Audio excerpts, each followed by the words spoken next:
right, welcome everyone. Chris Petri here. Thanks so much for coming by. We're just having a great time. This is an Extreme Beginner Series video. So what are you going to expect in this video? You're going to expect that you're going to get the really important knowledge that you're going to need as a watercolor artist to get a beautiful flower painting like this completed. And it's a smaller composition, which I always suggest if you're just starting out in watercolor. Don't worry about painting those really large paintings like 18 by 24s. Those are tough. You can do it and you can practice it too, but always remember, if you can focus your energy on smaller compositions like this first, that's going to give you a key advantage because you're going to kind of have a little easier time handling the painting process if you're working in a little bit of a smaller format. But again, if you want to work in a larger format, that's fine too. You're the artist, you make your decisions, but a lot of the great artists over time have always worked in small formats, and then they do their larger paintings more, let's say, not as much. So they're working in smaller compositions to get all of their ideas worked out, their colors, their compositions worked out, and then when they have maybe 5 or 6 of these smaller compositions like this, then they'll take all those 4 or 5 smaller paintings and then take a large sheet of paper and then say, all right, I'm going to take the best of what I've learned out of those smaller paintings and put it onto a larger sheet of paper. So that's really, or canvas. So that's kind of how I look at it too. I think there's a lot of value in that, of trying to practice smaller compositions first, but we're going to learn in this video how to mix your colors first, look at your subject matter, your photograph, your painting that you might have, something from a book. Maybe you've purchased my book and you want to paint one of my paintings out of my book. You'll say, all right, what am I seeing there? What colors am I seeing? You figure out, for the most part, close as you can get it, what colors do I see in that? We're going to use this as our photograph to work from to get this. You put those colors out on your palette first. You take your time for 10 minutes and purple, blue, reds, pinks, over here, greens, up here, greens. Okay, I'm seeing some oranges and yellows here. You get those all onto your palette, then you're all set. You have your colors laid out before you start painting, and then you start your drawing. You get your pencil drawing in first. That's the first thing. Then you get your colors mixed, and then you go in and you start doing the painting. So we're going to show you the whole process here as we go. And I think the more you follow my channel and you work along with me, you'll learn all these methods and techniques in watercolor. They'll stick with you. You'll get better and better at watercolor. I guarantee that you will.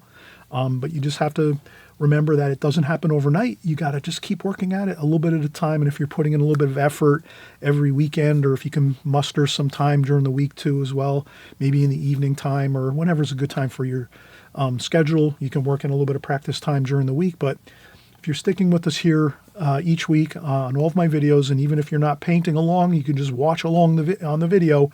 You'll learn a lot just by listening and watching what we're doing here. So let's get started in just a second here. And we'll start the process, of course, first by doing a light pencil sketch, and then after that, a contour drawing. And then as we get into the video a little more, we'll do the painting. Okay, so let's get started. All right, so we're getting started now. We just saw the finished painting, and I just, went over a quick little review of what's going to be in the video, this tutorial. So let's get started. First thing I always mention is, try to have a pre-cut mat. Have multiple sizes of these, from the small ones like this up to the larger ones. This way, whenever you're creating a painting or a composition, even if you're just practicing, try to put it down on your paper before you tape around your watercolor paper. It's always good to tape down your watercolor paper with some good artist tape or painter's tape you can get in the big box stores like Home Depot and Lowe's, and your hardware stores and Blick's and Joann's, or your local art stores that you might have. Get painter's tape and try to tape out your borders around your watercolor paper. And the reason I say that is when you're done painting, you can just lift off your tape and you have a beautiful crisp white border around your painting, and it looks so much better that way. Then you can take this and trim around it with a pair of scissors and then pin it up on your wall or tape it up on your wall, and wherever you want to, on your refrigerator. And you just, when your small compositions like this come out good, you put them up on the wall. Be proud of your successes. Yeah, you're going to have a lot of clunker paintings like I do. We all do them, where you just have paintings, they don't turn out good.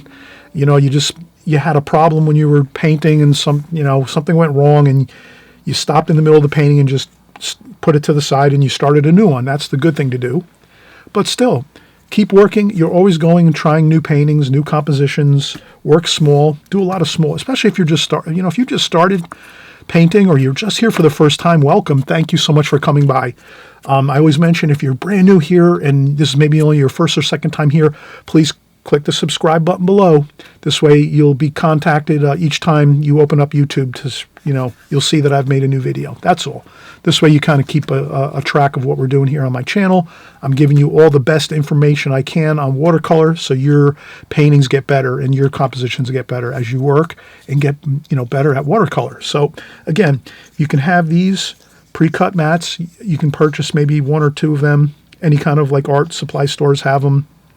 Online, you can buy them, and they're basically, you put them down on your paper and you just sort of make some dots around your paper like this on 4 corners, like that. And this way you kind of know, all right, wow, I taped out this paper and it looks perfect. I have plenty of extra room around the inside of this window of this mat. So we have a perfect tape border around this paper, watercolor paper we're using here. And I'm using Fabriano Studio watercolor paper. Great paper, not that expensive, and it's super high quality for the price. It's a great paper. So, if you're coming along in the watercolor medium and you want to have some great paper, again, I always say the Fabriano is great paper. Let me see if I have a picture of it.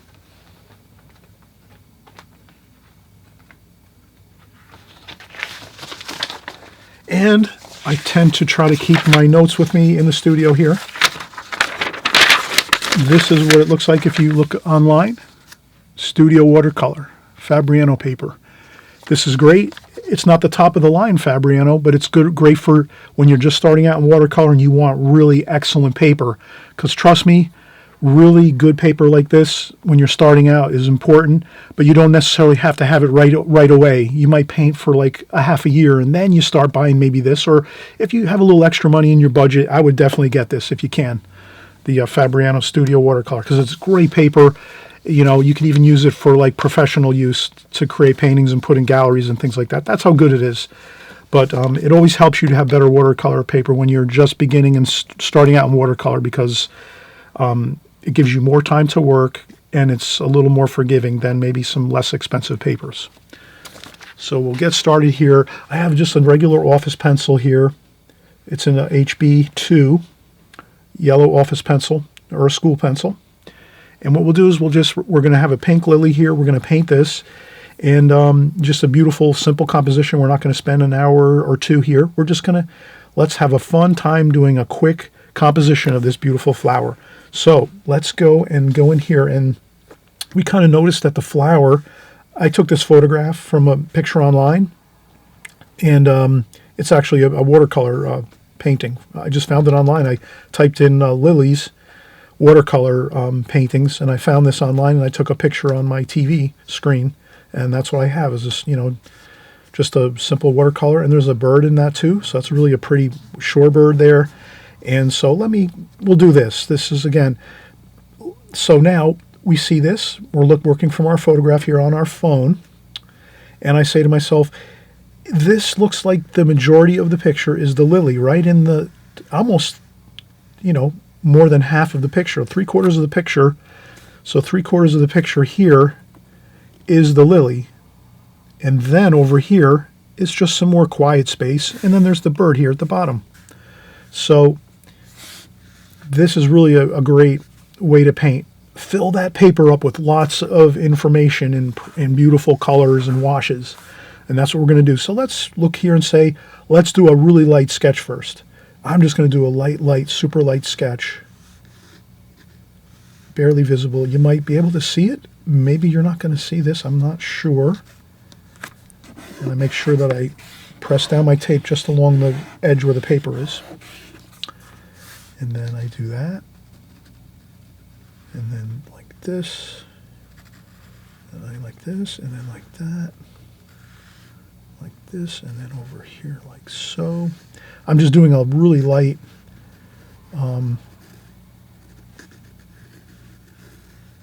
sketch like that. And you can see, and I'm going to go over this again with a darker pencil line. I just want to do it myself so I know, that I'm doing a good job here before I start getting into some darker pencil lines. I want to make sure I do a good job here of getting everything.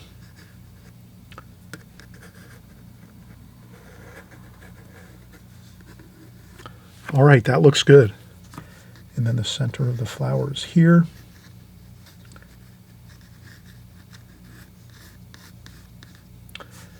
And then I'm just going to lightly sketch in my shorebird here.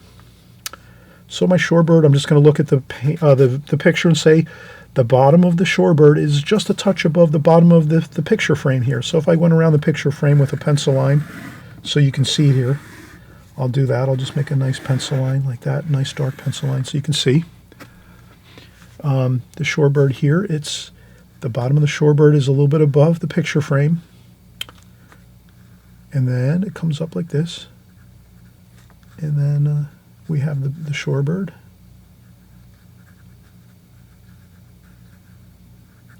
Like that.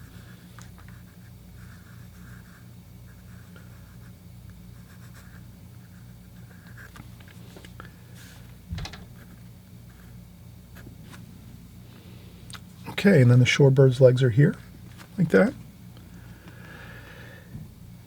So I'm hoping this looks good, that you can kind of see I'm sort of just getting things in the right spot. And the reason I go really light with my pencil sketch is you can always take a kneaded eraser like this, a nice kneaded eraser, and do a little bit of corrections and erase up a little bit of your super light pencil sketch to get things just in the right spot. You might have drawn in your flower correctly, but you might have started drawing your bird maybe too high in the picture, and you say, oh, I got to drop down my bird a little bit. I notice my shorebird's a little bit too high. I want to drop it down closer to the bottom of so you just do a little bit of erasing, and then you bring you correct your drawing and bring your object here, our object here, which is our shorebird here, so that we drop that lower into the picture frame here. So. And all right, so now we have the light pencil sketch completed. And then what I'll do is I'm going to do in just a second, I will do a darker pencil line over this super light pencil sketch that I have here. I know you can see my pencil sketch, my light pencil sketch pretty much, but not really a great deal. So that's why I'm going to go over a second time with my pencil, and I'll do that in just a second. Okay, so let me just take a quick break, and I'll come right back.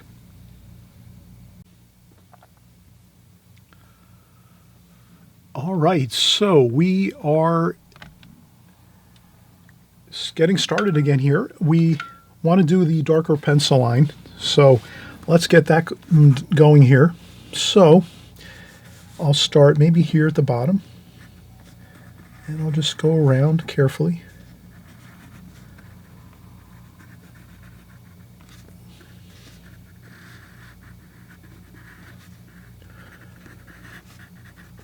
Okay, so I'm going to go in like this, and then I might go down here and just get the center of the flower a little bit there. And then this here petal over this way. And down here, and then there's the vase here. So we have a vase here. We're not going to make a big deal of the vase. Again, we're just trying to do a real kind of like close-up of just one beautiful flower here within an arrangement of other flowers in a watercolor painting. And so we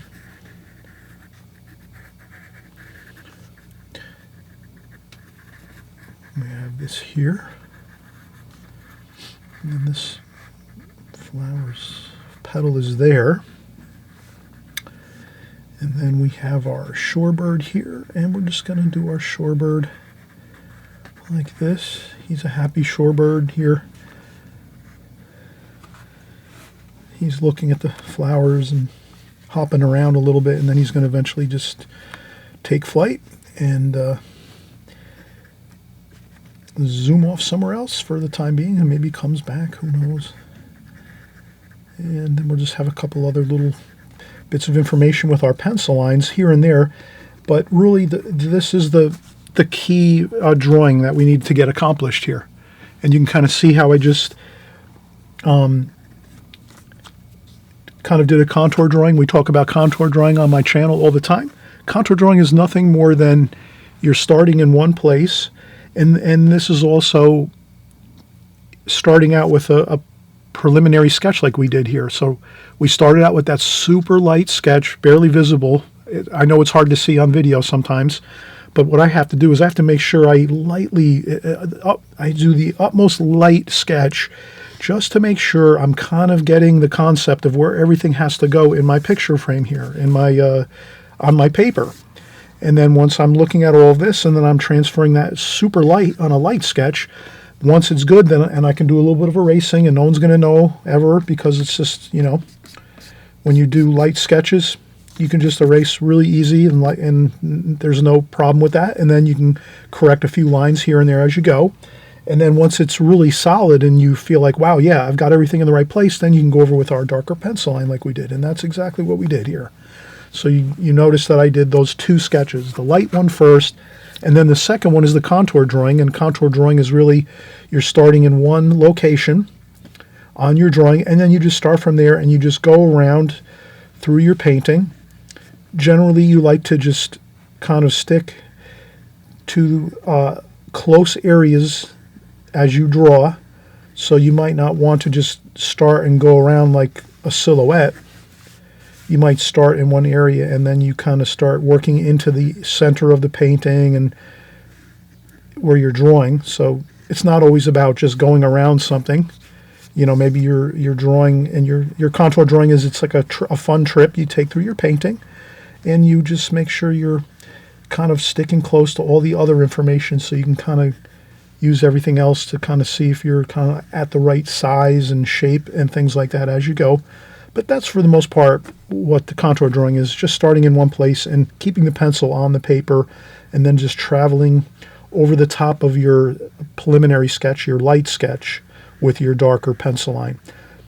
I always say this to my students: if you feel that you don't want to do a darker pencil line over your preliminary sketch, that's fine too.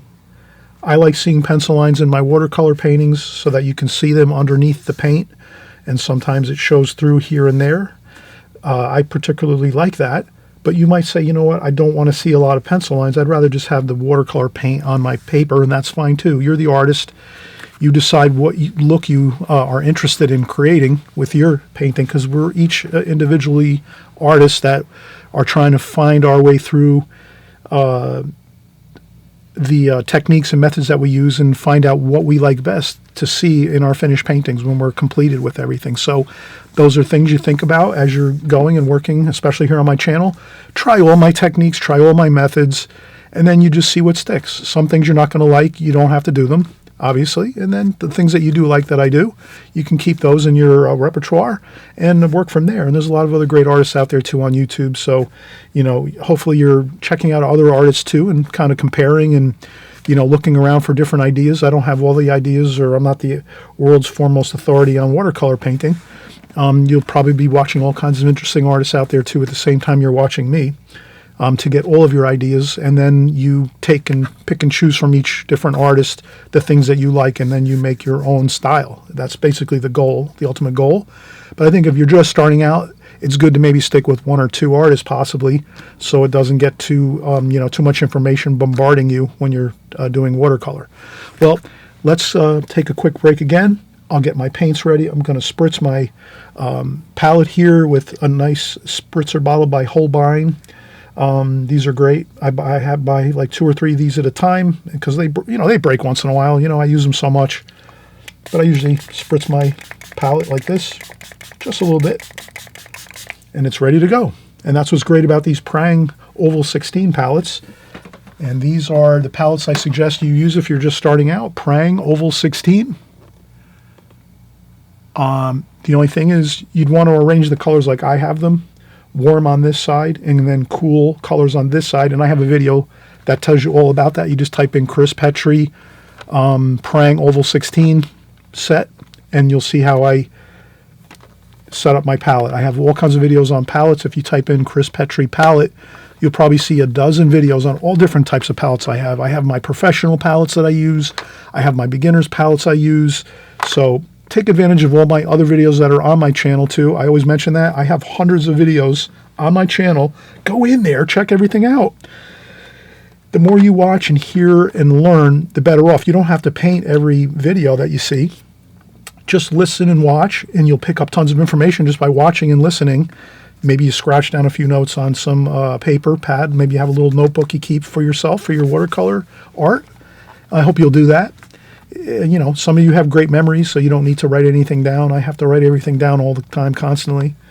But anyway, let's get back to painting in just a second. I'll just take a quick break, and then we'll come back and we'll start painting. All right, so we're going to paint. We're going to get started painting. If I didn't mention, the Prang Oval 16 set does come with a great round brush with the set for free, so it's in the set. So when you buy the set, you'll have a brand new round brush along with your set, which if you're doing small paintings like this is really, it can do a lot of work with you're always going to maybe need a little bit of a larger brush possibly. So I use my Simply Simmons number 9 round brush. These are both synthetic brushes, and synthetic brushes are great because synthetic brushes don't hold that much water. So when you're just starting out in watercolors, or maybe you've only been painting like a half a year or maybe a couple months, your advantage is if you can have less water in your brush hairs, better off, because you don't want to flood out your paper with all kinds of water dripping everywhere. You want to kind of keep things a little bit less, watery, let's say, with your paintings. You know, you want to have more control with your washes.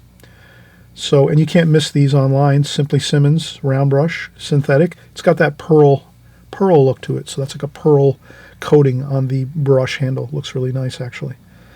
And so you could use both of these brushes, and we will use both of these here in this painting. I'll start out with a larger brush, and maybe we'll use the smaller Prang brush too as we go. So the first thing I'll do is, I have my water off camera, but I'll always kind of just share with you what I do with my water. I just have a glass, a glass here with fresh, clean water, and I change the water frequently all the time. I'm always changing my water. Then I also have a piece of small kitchen sponge that I've trimmed down off of a larger sponge. I just cut a little square, and then I usually get that, I dip it in some water and get it damp, and then I wring out all the water out of it so that it's just a damp, really nice damp piece of sponge like this, and I set that down next to my water container. And then what I do is I rinse my brush, and then I tap on the sponge a little bit to take some of the water off the brush. And then I go into my paints and grab my paints, and then I mix some paints over here if I need to. Usually we like to do that. We'd like to mix our paints first, or get some paint out on our palette first, decide what colors we're going to use.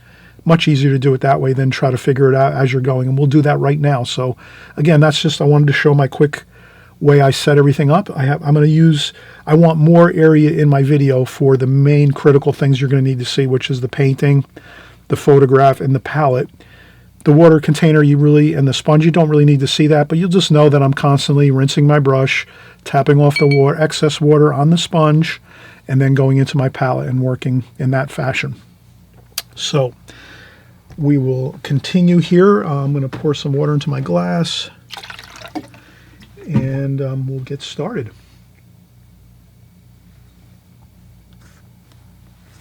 Okay, so I'm going to look at this and say, what are the predominant colors I'm seeing right here in this painting that I took a picture of online? Sure enough, I can see that pink is the color, the main color here, the pink lilies here. So I'm going to go with a touch of red and a touch of the lavender color, just to kind of give it an interesting, let's have some interesting color mixes. Let's not just go with one color, right? Why not? Go with extra, mix some extra interesting colors within your washes. So if we're going to paint this beautiful pink lily, well, let's do this. Let's get a little bit of the lavender type pink, and then our most warm red we have, this red here, let's put that there. And then what you can do is you can kind of figure that these are your lighter washes you're going to mix You're getting your colors set up here in your palette first as you look at your photograph or your painting or whatever you're working from. You might be working from a real bouquet of flowers. That's fine. Whatever you're working from, just try to get your colors selections into your palette first. That saves you a lot of time and headaches. Then you say to yourself, okay, what else am I seeing? I'm seeing green. Let's get some green in here. So I'm going to use some of that darker green. Then I rinse off my brush, dry off some of the water. You can also use a tissue to dry off some water off your brush. And there we go. So we have our two greens here. A cooler green, which has more blue, and a warmer green, which has less blue, more yellow in it. And then let's say we'll use some gold, yellow, and orange up here. So I'll take some yellow and orange like that. I see some of that yellow and orange there. And then here I see some purple. So some purple and some blue. So this is how we save ourselves a lot of headaches and time by just taking our colors that we see in this painting and putting them here into the palette first. And then we have everything all here nicely organized so that when we go in and start painting, we're not worrying about, oh, where's that color? What color? We're not looking around for colors and trying to like look at the painting and sitting scratching our heads. Right away, we're saying to ourselves, we have everything here that we need, so we don't have to worry anymore. We have everything here as we need, and now we just go here and work from this. Occasionally, you will go in and get straight paint from your palette, or from your wells, from your paint wells here, but for the most part, you're going to use what's over here first to start off with. Let's do that. Let's start right away. I'm going to start doing some blue at the bottom, some blue and purple. So this is we're kind of creating the vase here at the bottom. And you can kind of see I'm going to get some color going there. And tap in some color, a couple of splashes. And then over here,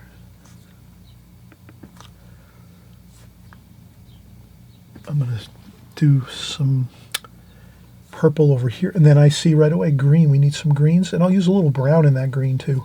Kind of mellows out that green a little bit. A little bit of brown there, and there we go. We have some green in here. So right now I'm kind of, as you can see, I'm painting around the flower petals right now, which is fine because the flower petals are basically white and pink, very, very light. And all these darker colors like the vase and some of the, there's some stems and things like that. So what I'm going to do is I'll get these in like that quickly, some stems.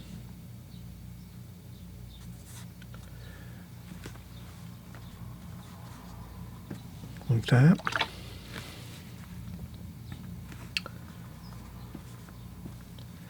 Then I rinse off my brush, dry off a little bit of water.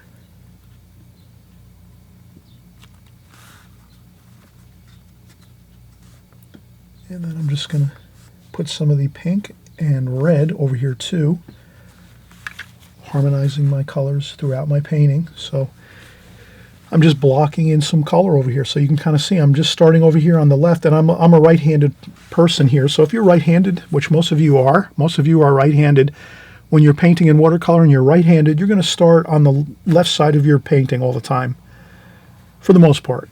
So this way you can kind of work from the left over this way, and you're not leaning with your hand into the paint. So you always want to keep your hand away from that paint. Keep your hand on the paper. This gives you a really good amount of control with your brush. You're using your brush almost like a pencil or a pen. You got your hand on the paper, and you're touching down with your washes onto your paper like that. And I think that's going to be good. And then if you're left-handed, no problem. You're going to start on this side of the painting with your hand on the paper, and then you're just going to work like this from the right to the left over this way. Okay, so let's get a little bit of color on our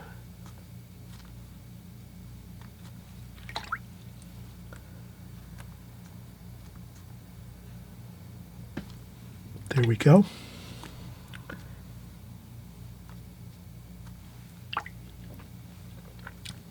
So I'm going to try to get in a light wash here.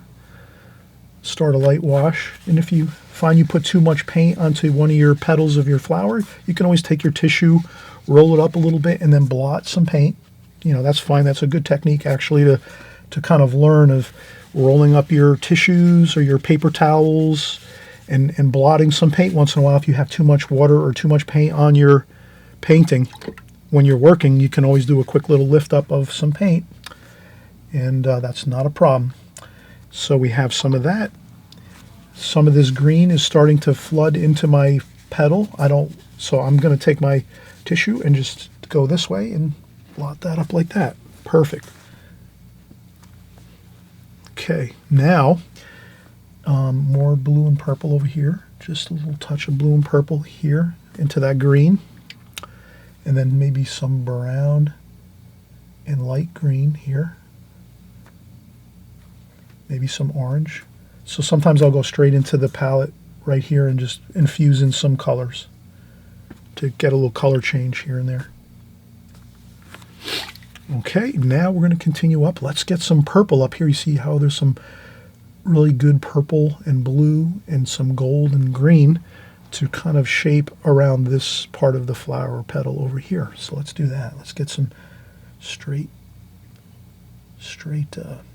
paint right out of the palette. Go right into the palette. Don't even bother going over here into the mixing wells or the mixing area. Go straight into your paint right here to the purple.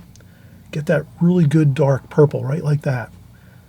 That's where you learn how to use both your straight paints out of your wells of your palette as well as your mixing area. So if you're mixing like we did here, we mixed everything, lighter washes of color in here to get all of our colors that we needed for this painting right over here. Then, as we're working through the painting and we're seeing there's some really, really rich, beautiful, dark colors, vibrant, exciting, dark tonal values in our painting, then we don't need to always go over here. We can go straight into our colors. And that's, you'll learn and memorize your colors as you go. So that's another thing you will find. You will see that you'll memorize your colors eventually as you work with your same palette as you go. And then we have here some green, and that's good. And we will get some pink over here and purple. Let's go right up there with some light wash. Now we're using barely any paint. So you can kind of see how we go in here and get that really light wash with barely any paint. Just light purple and pink over here, like that. Keep it really light.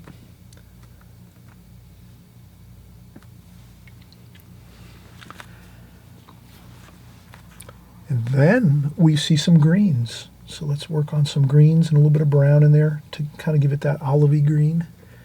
And there's even some yellow in there too. We'll mix in some of that yellow, straight yellow. But let's see here. Yeah, we have some green there and some purple. Straight into the purple and the green, like that. Like this.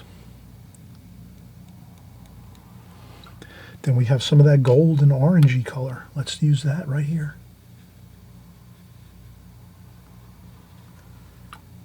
And then we can see some dark. Maybe some brown and some red. So maybe I'll mix it right over here. So sometimes you have to kind of be careful, mix your colors carefully. I'll mix some dark brown and red here to kind of give us a really nice dark, kind of a reddish brown there. Like that. I'm going to try to just mix what I'm seeing in the painting over here. I do see, this is the center of the flower. There's some yellow, some kind of that lemony yellow we have. Like that. Straight lemon yellow right into the palette.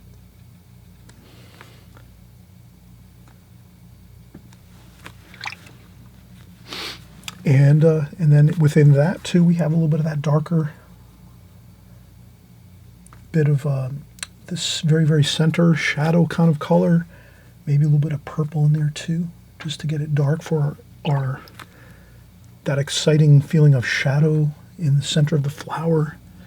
There we go. And then we'll keep working around we have some more green over here. So I'm kind of just working around the flower petals, as you can see.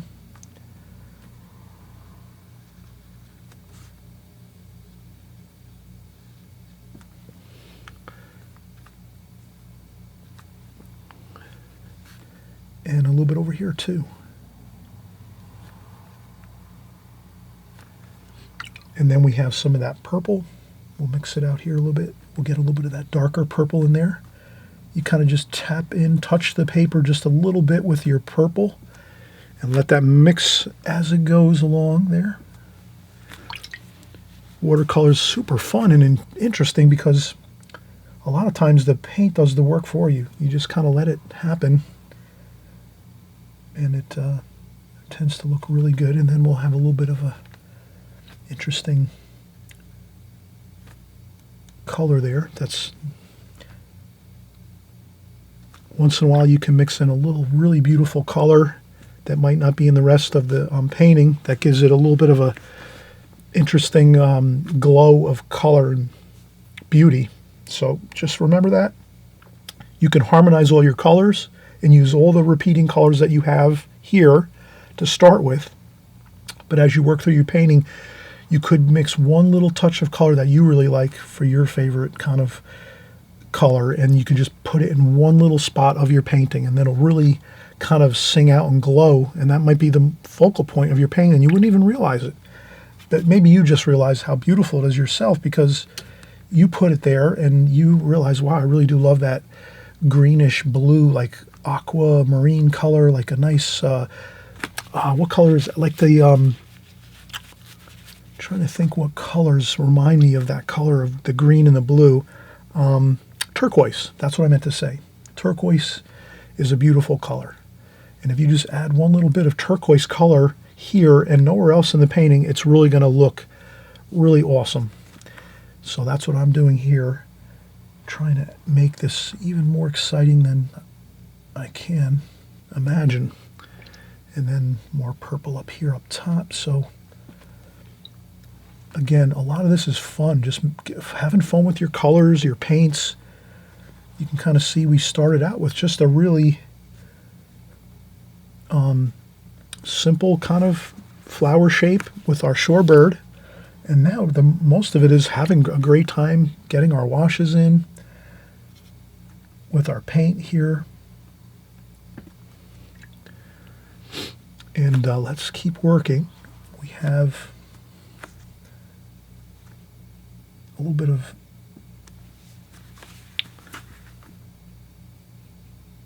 shadow there.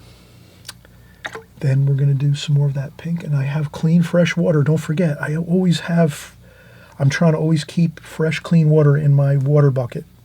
So that's how I can get this really beautiful light washes of pink and purple and the colors that we're using, the light, really light washes. We can only do that if we have fresh, clean water. If we have really muddy looking water and we're not cleaning our water bucket out and dumping our water, then we're going to have a problem getting good washes. Those good, really nice looking washes like we have. Okay, so now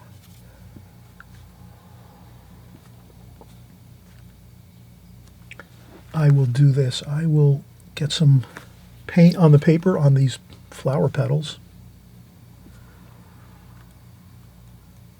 Put some splashes on there.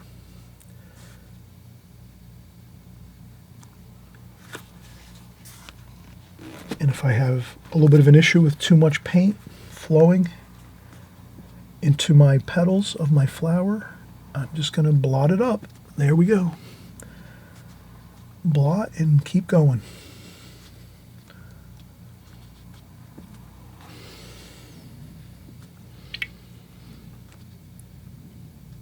And again, I'm thinking to myself, I want to make sure I do not overdo it with this painting and start doing too much. So that's why I'm really trying to keep this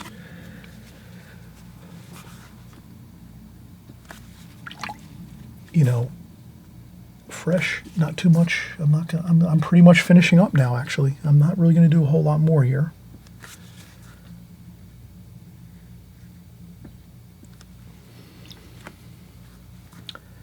And then over here, a little more.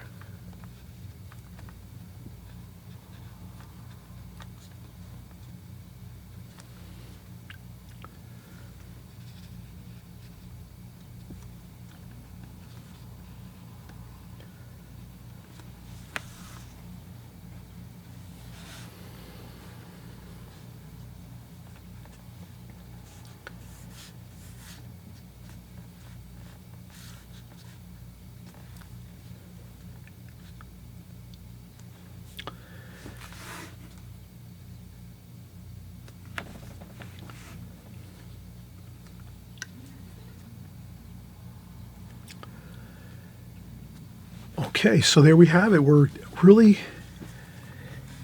having a fun time here, and then there's a touch of blue and purple over here. So this area over here is sort of quiet, and we'll leave it like that. Just a little bit of blue and purple over here. Maybe a little touch of pink splashed in there, like that. Then we're going to go in and we'll take some orange and yellow and brown, and we'll mix our shorebird colors here. So that's our shorebird. Orange, yellow, and a little bit of brown, and that's going to be our shorebird there. And we're going to leave a little bit of a highlight around his feathers there. And then down here at the bottom, we're going to go darker, brown and blue.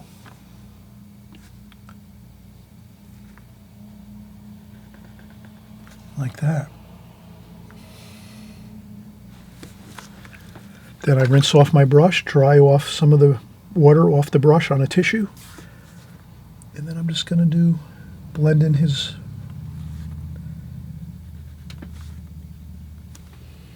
the bottom of the shorebird here. I just blend in the color at the bottom.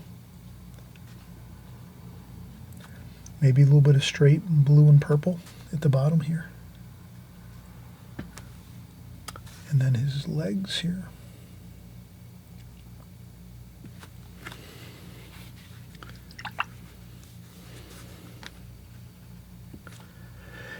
And then a little bit of blue and purple. We'll do some shadowing here.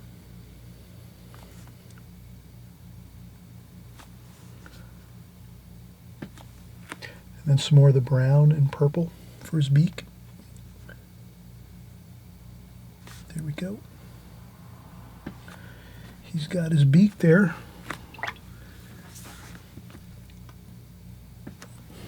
Beaker, we call him Beaker. Beaker the shorebird here.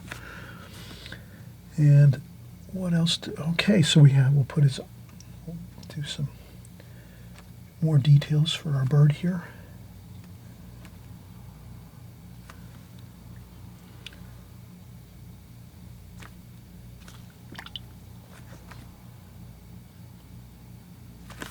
You can always blot up a little bit of paint if you find you have too much dark paint on your if we're doing a shorebird here and you find you have too much dark paint on there, no problem. Lift up a little bit with your tissue and that's all. And always remember too, less is more. Maybe, if you think you're like something like a shorebird like this, if it's not coming out good, or you're thinking, don't keep fussing over it. Best thing to do is get a little bit of the paint on there and then just let it sit and don't worry about it. Don't keep touching it up or anything. You can always, later on, you can come back. So always remember you have the option of coming back later to touch up your shorebird. Don't keep working on it to get it perfect. Let it be as it is. A little bit of purple, a little more purple here at the bottom of the painting here. A little bit of pink, just a little bit of wash on the bottom here.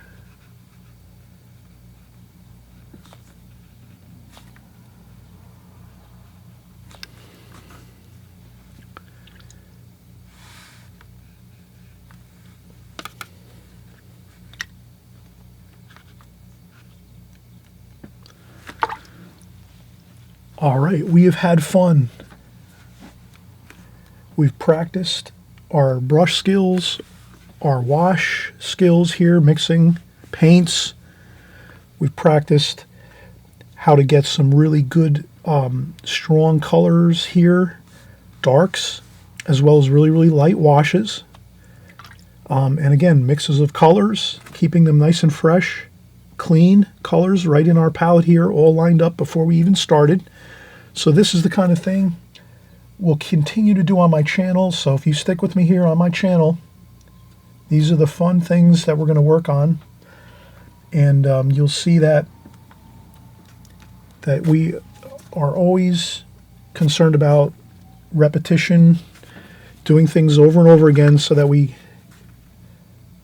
make sure we are practicing the fundamentals of watercolor, the methods and techniques you'll need to really master and learn as you go, so that you'll have good habits and everything will just come naturally and your paintings will always consistently get better and better. All right, so until the next time we get together and paint, I wish everybody happy painting and enjoy the journey of watercolor. It's fun. It's just constantly working on the fundamentals of watercolor and having a fun time with it. These are great small compositions. If you can do a lot of small compositions, that's probably preferable than trying larger paintings in the beginning, especially if you're just 1 or 2 years into painting in watercolor. A great way to kind of do things is just focus in on really zoom in on some subject matter, like a flower, a bird, anything you can think of, anything you like to paint, a boat, a building, any kind of interesting information you focus in on just a small section of it, and you start just using the fundamental practice, methods that will, get you to get the result you want for your painting. So here again, we wanted to get the beautiful dark and lights, the darks and the lights in this painting. So light washes and dark washes mixed together to get this composition completed. And that's really what we were looking to do. And to make sure that we had a good plan going in, mixing our colors first, figuring out what colors are in this. Okay, we put them onto the palette. Then the next thing was, let's start getting in here and doing the painting, and then saying to ourselves, well, if we want to get really dark washes in here, we can go straight into the colors. And we don't even have to go in here. We can just go straight into the palette, grab some darker washes here and there, and paint, get those onto the paper. And then you'll see that you really will have a lot of benefit kind of using your palette in that way of kind of having the idea of lights and darks all the time. And how can you get those darks and lights? And to get your darkest darks, you'll need straight paint right out of the palette. And then over here on your mixing areas, those are your lighter washes. You can mix out your lighter washes. And of course, you're going to use this to get started and get your colors out onto your palette when you're figuring out what colors are you going to need for your painting. So thanks again for coming by. We'll see you on our next tutorial, which is going to be, before you know it, very, very soon. And again, thanks for coming by and painting with me. We'll see you soon.